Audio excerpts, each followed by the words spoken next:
On n'a jamais retrouvé l'Arche de l'Alliance. Peut-on se fier à un rabbin qui dit l'avoir vu en dessous de l'esplanade du Temple? Demeurez à l'écoute, nous allons en reparler.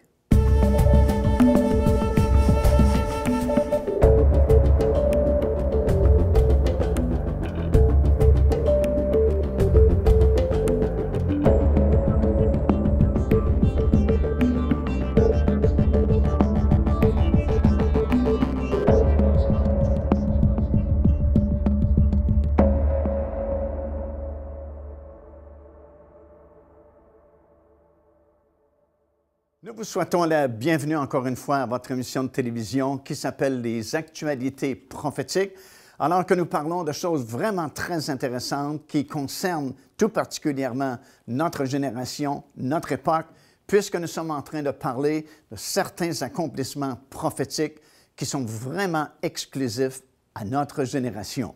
Vous savez, depuis plus de 2000 ans maintenant, lorsque Jésus est venu dans ce monde, il a promis de revenir un jour. Il a dit lui-même, « Je reviendrai ». Et il nous a donné des signes et des points de repère afin que nous puissions discerner l'époque ou la saison ou la génération dans laquelle, justement, le Seigneur reviendra. Et pendant ces 2000 ans, ou presque, aucun prédicateur pouvait se tenir devant son assemblée, sa congrégation, et leur dire, « Oh, voilà, il y a un grand signe qui vient de se produire et ça prouve que nous sommes dans les derniers jours, où nous sommes la génération de la fin. » Mais maintenant, à notre époque, il ne se passe pas une semaine sans qu'il y ait quelque chose dans le monde qui arrive et qui prouve, hors de tout doute, que nous sommes une génération particulière.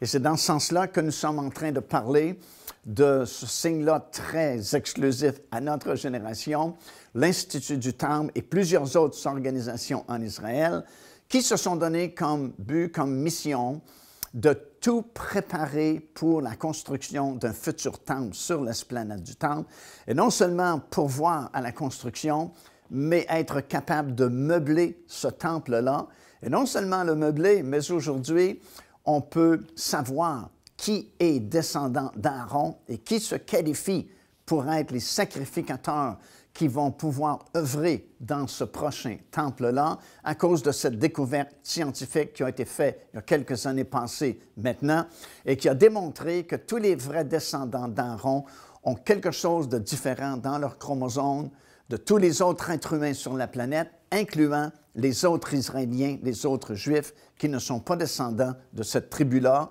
exclusive aux sacrificateurs. Et c'est dans ce sens-là qu'on a parlé concernant les travaux de ces gens-là à l'Institut du Temple qui ont absolument tout refabriqué jusqu'à récemment.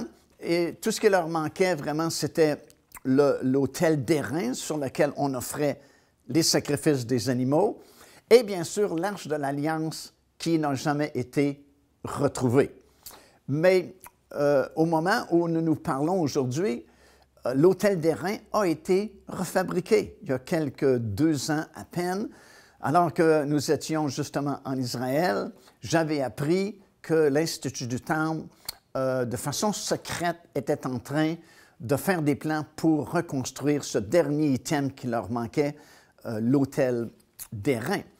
Et on m'avait dit que c'était dans la région de Mispé-Jéricho, qui est juste dans la banlieue de la vieille ville de Jéricho, que les travaux avaient commencé pour la construction de cet hôtel. Alors, à l'époque, on s'était rendu dans la région de Mispé-Jéricho et on disait c'était très nébuleux parce que supposément c'était top secret et que personne ne pouvait parler de cela. Et puis, on s'est frappé un peu à un mur de résistance puis d'opposition et on n'a pas appris grand-chose. Mais dans le voyage suivant, nous sommes retournés dans cette région-là de Mispé-Jéricho.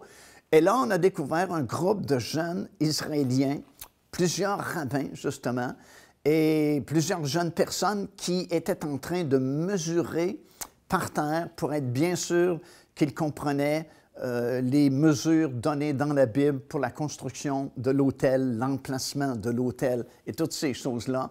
Et ils étaient très courtois. Et puis, on a pu dialoguer ensemble. Et puis, grâce à notre guide qui nous interprétait ce qu'il nous disait, on a pu comprendre que ce groupe de jeunes-là vraiment avec comme mission de bien préparer, de bien mesurer pour la construction de cet hôtel d'airain. Et on a pu parler longuement avec eux. Ils nous ont dit que c'était l'item qui manquait pour vraiment compléter tous les travaux de l'Institut du Temple. Et c'était vraiment remarquable parce qu'ils étaient très ouverts et puis ils nous assuraient qu'eux avaient la certitude qu'ils vivaient des temps messianiques et que le Messie était sur le point d'être manifesté en Israël et que c'était urgent, c'est comme pressant de construire cet hôtel-là parce que c'est tout ce qui manquait vraiment pour la venue du Messie.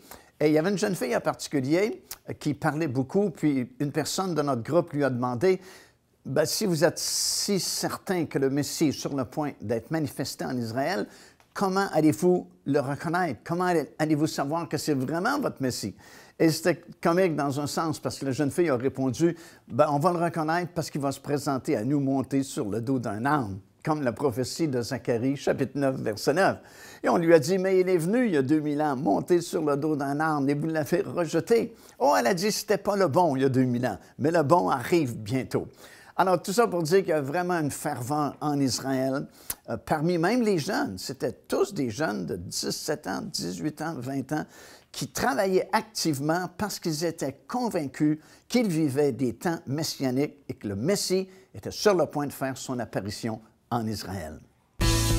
Procurez-vous cet enseignement disponible dès maintenant sur notre site web au www.paindevie.org. En visitant notre boutique web, vous pourrez commander ou même télécharger les enseignements. Vous trouverez aussi plusieurs autres produits contenant des centaines de sujets pour votre édification. À part de l'autel des sacrifices, il y a l'Arche de l'Alliance qui n'a jamais été retrouvée. Bien qu'on ait fait une réplique, bien sûr, les gens de l'Institut du Temple ont refabriqué une espèce d'Arche de l'Alliance, mais ce n'est pas l'original, ce n'est pas la véritable Arche de l'Alliance parce que on n'a jamais retrouvé cette arche-là. Et bien sûr, il y a eu beaucoup d'histoires qui ont circulé autour de cette arche-là, comment peut-être que il y a une tradition qui dit que Jérémie l'aurait peut-être caché au pied du mont Nebo, qui est situé juste en face de la ville de Jéricho, du côté jordanien maintenant.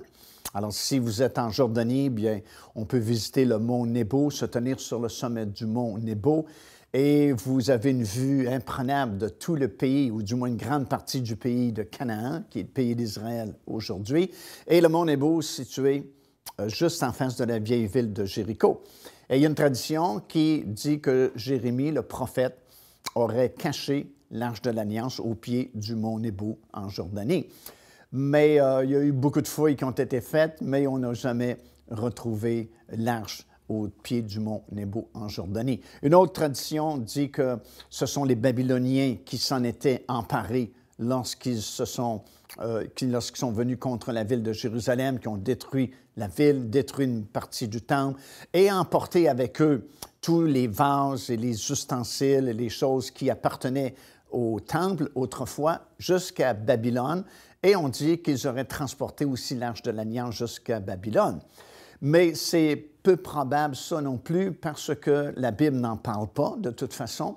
Et plus tard, vous savez, quand Belchazzar, qui était le petit-fils de Nabuchodonosor, qui avait conquis Jérusalem à l'époque et qui avait transporté toutes ces choses à Babylone, lorsqu'il avait donné son grand festin, dont nous lisons le récit dans la parole du Seigneur, et qu'il a fait venir tous les vases et les ustensiles et les choses que son grand-père avait transportées de Jérusalem jusqu'à Babylone, l'Arche de l'Alliance n'est pas mentionnée. Et certainement que si les Babyloniens avaient transporté l'Arche jusqu'à Babylone, c'était pour eux comme un trophée, parce que l'Arche de l'Alliance représentait à l'époque la puissance et la gloire du grand Dieu d'Israël. On l'aurait certainement fait monter jusque dans la salle de festin à cette occasion-là, mais il n'en est pas question dans la parole de Dieu. Il y a une autre tradition qui dit que l'Arche de l'Alliance aurait été transportée à l'époque jusqu'en Égypte, et de l'Égypte, elle aurait été transportée jusqu'en Éthiopie et qu'elle aurait été entreposée dans le sous-sol d'une église qui s'appelle l'église Sainte Mary's en Éthiopie pendant plusieurs années et qu'elle était gardée par des soldats spéciaux qui avaient comme unique mission de veiller jour et nuit sur la sécurité de l'Arche de l'Alliance pour que personne ne vienne la dérober. Et il y a même plusieurs livres qui ont été écrits il y a quelques années passées à ce sujet-là qui voulaient prouver que vraiment l'Arche avait été entreposée dans cette église-là en Éthiopie pendant plusieurs années et que récemment, il y a quelques années à peine, parce qu'en Israël, on ressent que ce sont des temps messianiques et que le Messie est sur le point d'être manifesté dans le pays, bien, il y aurait eu des arrangements entre les autorités éthiopiennes et les autorités israéliennes et on aurait déménagé l'Arche de l'Alliance en Israël et que ce serait le gouvernement israélien qui garde l'Arche de l'Alliance pour qu'elle soit montrée au temps propice. Il y a une autre tradition qui dit, c'est plus qu'une tradition, c'est vraiment une histoire qui a été racontée par un évangéliste américain du nom de Ron Wyatt, qui dit avoir vu l'Arche de l'Alliance dans des fouilles qu'il faisait au pied du mont Golgotha, là où le Seigneur a été crucifié. Et il ne pouvait pas récupérer l'arche parce que, dit-il, c'était plein de débris, mais qu'il a entrevu l'arche de l'Alliance qui était enfouie sous ces débris, sous le mont Golgotha. Et selon sa théorie, ce qu'il expliquait, c'est qu'il trouvait que c'était logique que l'arche de l'Alliance soit là, sous le mont Golgotha, parce que, disait-il, lorsque Jésus est mort, partie de son sang est entrée dans la terre et est tombé entre les deux chérubins sur l'Arche de l'Alliance, comme c'était fait autrefois dans l'Ancien Testament. Mais c'est peu probable que ce soit vrai, parce que, premièrement, on n'a aucune preuve de cela, et que, dit-il, on lui a refusé des permis d'excavation et qu'il n'a pas pu continuer ses fouilles pour vraiment prouver que l'Arche de l'Alliance était là. Alors, on n'a aucune preuve vraiment que l'Arche soit sous le mont Golgotha. Et concernant la théorie du sang de Jésus qui serait tombé sur cette arche-là, bien, ce n'est pas tout à fait ce que la parole de Dieu nous enseigne, puisque ce que la Bible nous enseigne, c'est que le sang de Jésus a été récupéré.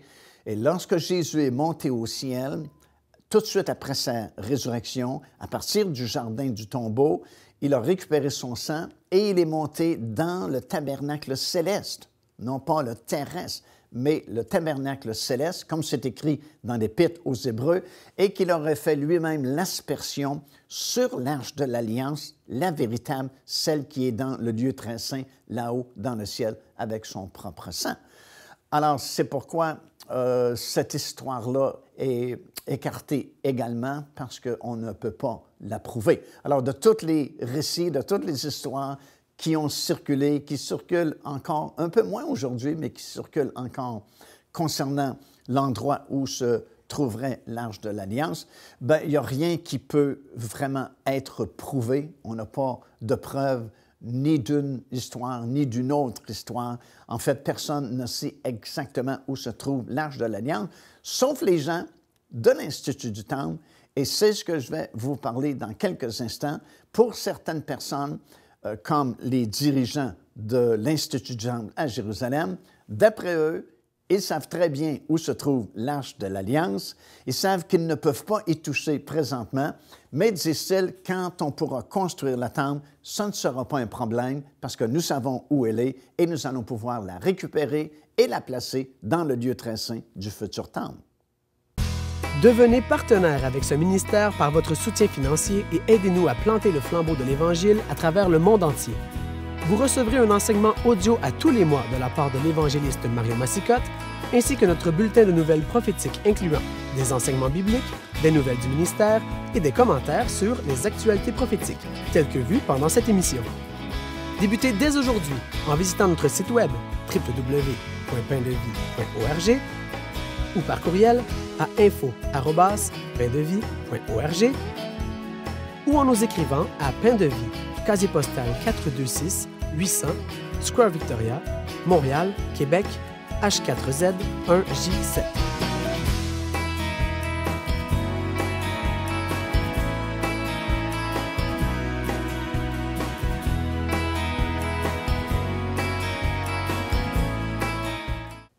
Alors effectivement, pour les gens de l'Institut du Temple, il ne semble pas y avoir de problème concernant l'Arche de l'Alliance parce qu'ils nous disent qu'ils savent très bien où elle se trouve et quand ce sera le temps, bien, ils vont aller la récupérer pour la placer dans le lieu très saint de ce futur temple qui, disent-ils, sera construit un jour sur l'esplanade du temple à Jérusalem.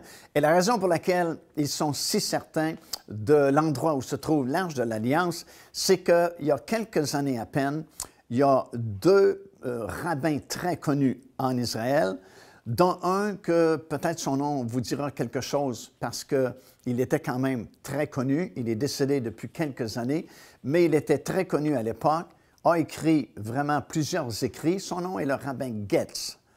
Et lui et un autre rabbin qui était très réputé et reconnu en Israël, lorsque finalement Israël a pris possession en 1967 de l'esplanade du Temple, il y a beaucoup de fouilles qui ont été faites autour de l'esplanade du Temple.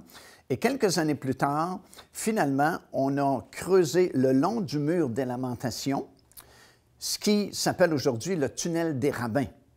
Parce que le mur des Lamentations, la partie que nous voyons, c'est juste une partie de ce côté-là, qui est le côté ouest de l'esplanade du Temple.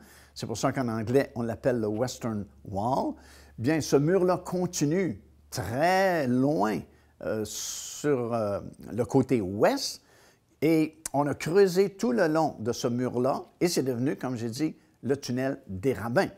Et à l'époque, on pouvait le faire parce que ce n'était pas interdit comme ça l'est aujourd'hui par les autorités religieuses qui s'appellent le Waqf, qui ont le contrôle et la juridiction sur l'esplanade du Temple.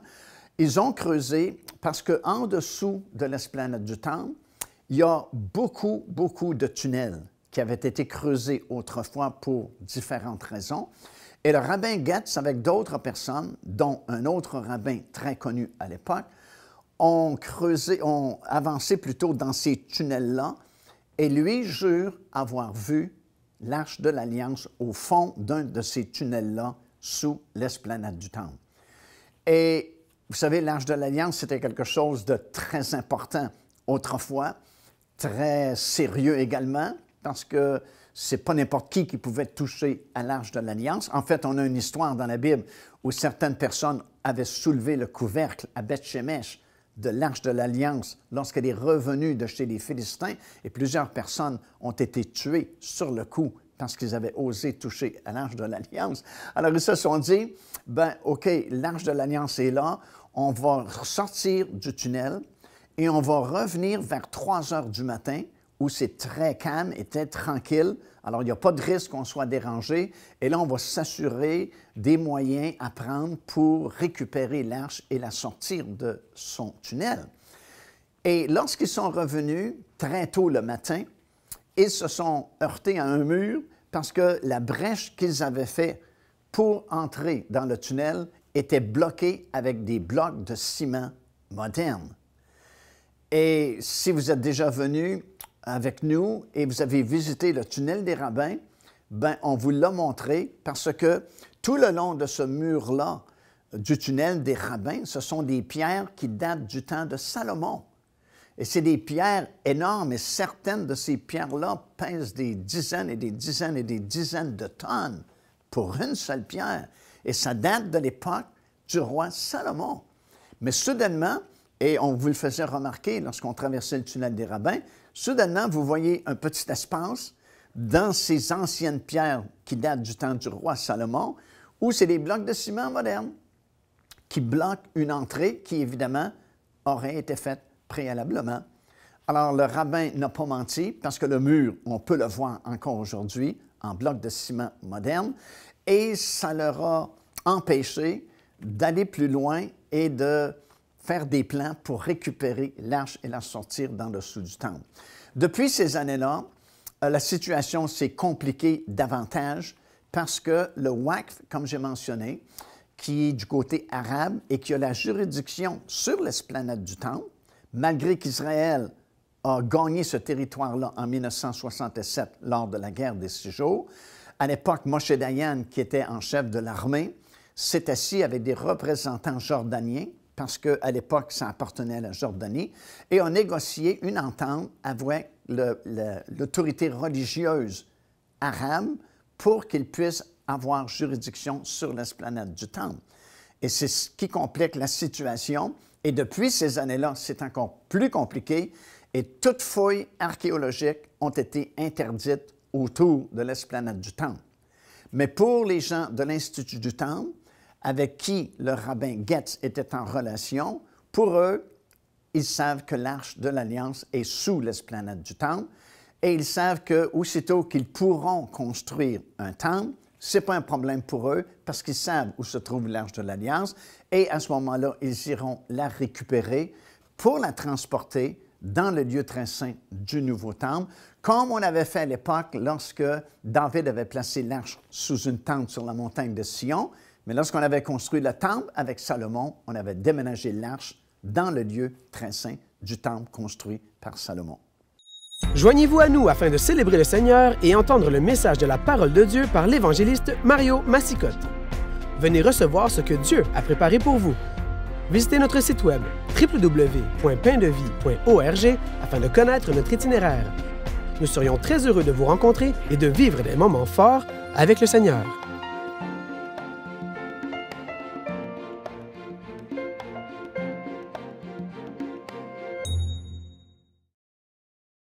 Alors, nous-mêmes, nous avons pu constater que ce mur-là a bel et bien été construit parce qu'à chaque fois qu'on a organisé des voyages en groupe en Israël, bien sûr, on visite le mur de lamentation, on visite l'esplanade du Temple et on visite également ce qu'on appelle aujourd'hui le tunnel des rabbins, qui en réalité, c'est la continuation du mur des lamentations. Lorsqu'on voit les photos, on ne voit que le mur des lamentations et on ne voit pas le reste parce que le reste n'a jamais été mis à découvert. Mais lors de ces fouilles, on a enlevé tous les débris, on a enlevé tout ce qui bloquait justement le mur. Et en réalité, aujourd'hui, vous pouvez aller jusqu'à l'extrémité de ce mur-là du côté ouest de l'esplanade du Temple. Et d'ailleurs, il y a quelques années à peine, ça avait fait toute une commotion en Israël parce que le premier ministre avait autorisé une sortie à l'extrémité du tunnel des rabbins et cette sortie-là était juste vis-à-vis Via Dolorosa, qui, selon certains, selon tradition religieuse, serait le chemin que Jésus aurait fait pour se rendre jusqu'à Golgotha.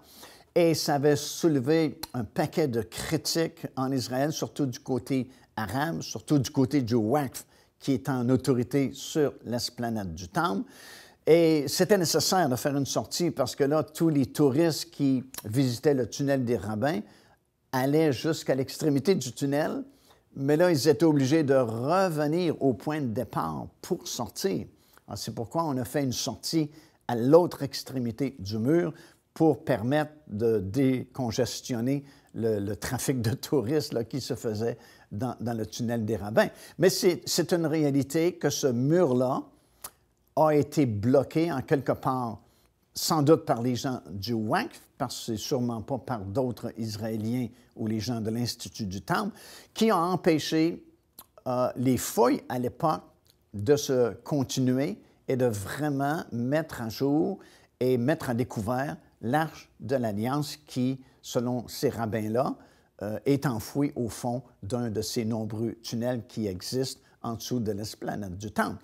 Mais les gens de l'Institut du Temple, les autorités religieuses, le confirment, ils savent où se trouve l'Arche de l'Alliance et conscients de cela, ils sont vraiment sur le point de faire des décisions quant à la construction du temple lui-même, parce que tout est fabriqué.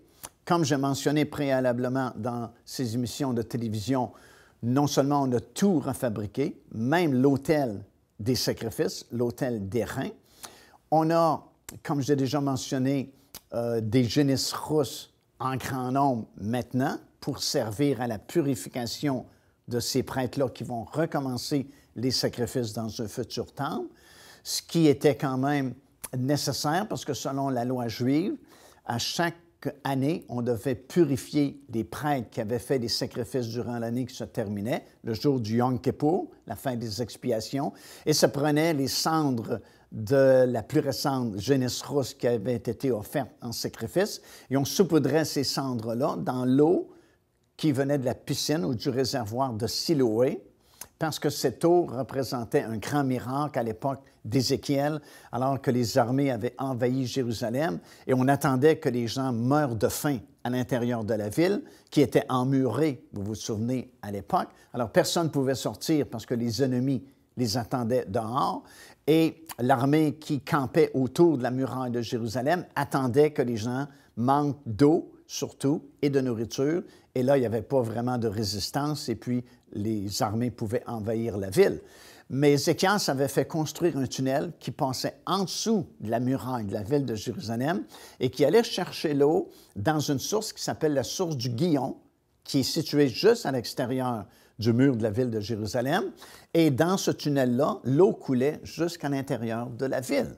Et ça a sauvé, évidemment, les habitants de la ville à cette époque-là. Mais depuis ce temps-là, on a considéré l'eau de la piscine ou le réservoir de Siloé comme miraculeux, et c'est pourquoi les cendres de la vache rousse ou de la génisse rousse étaient saupoudrées dans de l'eau qui venait de la piscine de Siloé, et ça servait symboliquement à purifier les prêtres afin qu'ils puissent recommencer une nouvelle année de sacrifice. Alors, tout ça est prêt. On a des génisses rousses maintenant en Israël. On a tout refabriqué, l'autel d'airain inclus. On sait où se trouve l'Arche de l'Alliance. Tout ce qu'on attend, c'est le feu vert pour construire le temple. Maintenant, dans notre prochaine émission, nous allons examiner les possibilités de construction où le temple pourra-t-il être construit. Parce que présentement, sur l'esplanade du temple, vous avez des obstacles majeurs. Vous avez le dôme du rocher qui est là, qui est le troisième lieu le plus saint du monde arabe, et vous avez la mosquée d'Al-Aqsa, qui est juste au sud du dôme du rocher. Alors, il n'y a pas beaucoup de place pour construire un temple juif. Donc, la grande question est de savoir comment est-ce qu'un temple pourrait être reconstruit sur l'esplanade du temple. C'est ce que nous allons parler dans notre prochaine émission. Alors, ne manquez pas parce que ça va être super intéressant aussi de constater ces choses-là. Car Dieu a tant aimé le monde qu'il a donné son Fils unique, afin que quiconque croit en lui ne périsse point, mais qu'il ait la vie éternelle. Téléchargez gratuitement l'enseignement « Le salut, c'est quoi ?» en visitant notre site web www.paindevie.org et recevez la grâce merveilleuse que Dieu vous offre. Alors, en terminant cette émission aujourd'hui, laissez-moi vous inviter à connaître le Seigneur Jésus-Christ comme votre Seigneur et votre Sauveur. C'est surtout important à notre époque parce qu'il ne reste que très peu de temps à ce temps-là qu'on appelle le temps de la grâce, où c'est tellement simple d'être sauvé. Il suffit d'invoquer le nom du Seigneur Jésus. Il suffit de se reconnaître pécheur, de reconnaître notre besoin. Et la Bible dit « Quiconque invoquera le nom du Seigneur sera sauvé ». Aucune religion peut vous sauver. Dieu n'a pas donné une religion spécifique au monde. Il a donné son propre Fils.